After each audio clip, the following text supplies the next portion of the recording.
Well, my name is David Bennett. Until last summer, I was worldwide chairman of Sotheby's Jewelry Division, and this is Daniela Mascetti. And until last summer, I was European chairman for Sotheby's Jewelry Division. We worked together for a huge amount of time, more than 40 years. We shouldn't say that. We've written several books, one of which has become a bestseller called Understanding Jewelry. So we're very honoured and flattered to be asked to choose 5 objects from this year's masterpiece. And the first one is something that we're rather fond of because the designer was a friend of ours and knew him for many, many years, Andrew Grima. It's difficult to overestimate the importance of Andrew Grima, certainly in the 60s, 70s, which is his real heyday, when he was designing revolutionary jewellery. I think he really fitted into the period so well in the 60s and 70s with his revolutionary idea about jewels and really taking away the sparkle of diamond, the pretty, and just look at the stone in its original beauty and the metal in its great potential when textured, worked, and not beautified. Andrew Grima's shop in Jermyn Street was really, part of swinging London. It was a revolutionary shop front, and the textures and design of the shop front was very much linked to his jewellery. As it is the case of this beautiful bracelet watch called Greenland. In the bangle here, you can see the gold has been textured in this very typical, almost signature way of Grima making jewellery. And this one's wonderful because it's a lovely reddish, orangey tourmaline crystal, very clean for tourmaline. It's normally very much a flawed gemstone, and I think the whole effect is fantastic. It's very harmonious, and it's a real piece of late 60s, early 70s sculpture, I like art to say jewelry. so. Yeah. Yes. Lovely Riviere set with a nice graduation of amethyst, perfectly matched in color, very nicely matched in shape as well. Very often in these 19th century Rivieres of colored gemstones, the graduation is not so smooth and so homogeneous, simply because gemstones in those days were not so readily available as they are now on the market.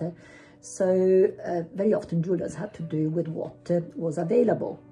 In this case, I think wonderful material, sort of nice and rich in color.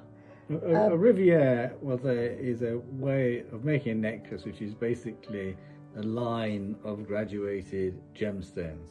It's a very wearable necklace, very fashionable nowadays, and it's come back in its own. These stones may be either Brazilian or Russian.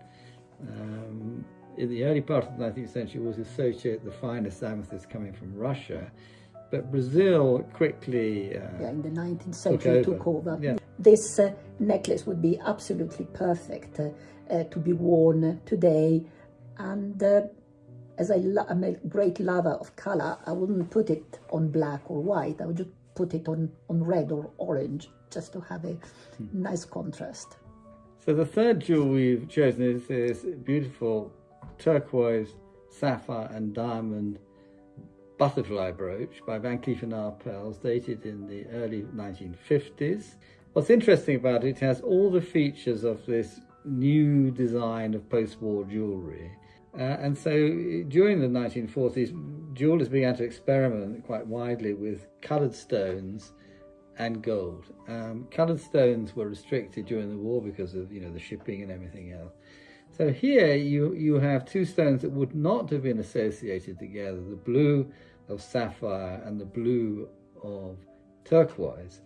And yet by the early 1950s, it was becoming quite popular, wasn't it? I love the 2 stones together. I think it's really brilliant.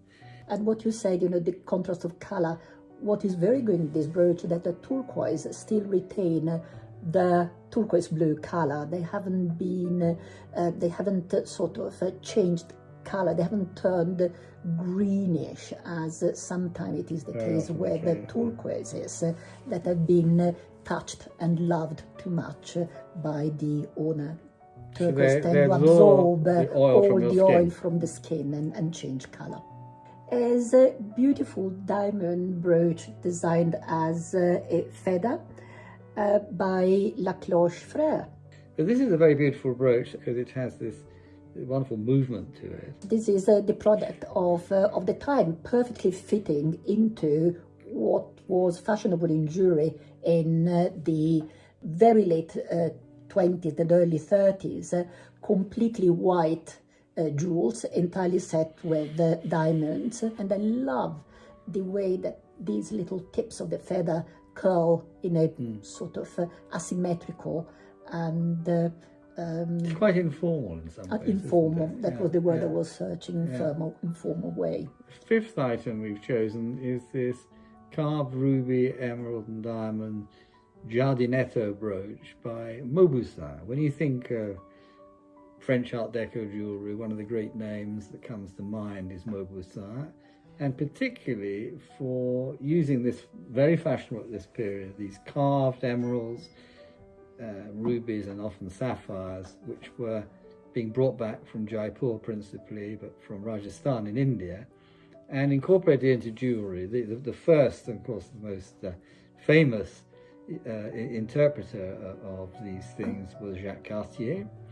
But Mauboussin was creating some very, very pretty brooches like this one, which I think is very successful, a little carved ruby bird nestling in the centre of this garden, this potted tree. It's wonderful, isn't it?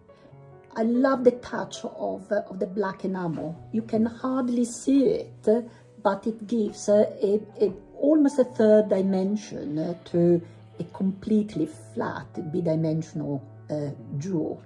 And I love the way that the leafage and the flowers really come towards you, and the vase stays in the background. It's a beautiful brooch, great for a collector. What's called tutti frutti jewellery with these carved coloured stones is still highly fashionable, and they're relatively rare items. You know, they're difficult to find.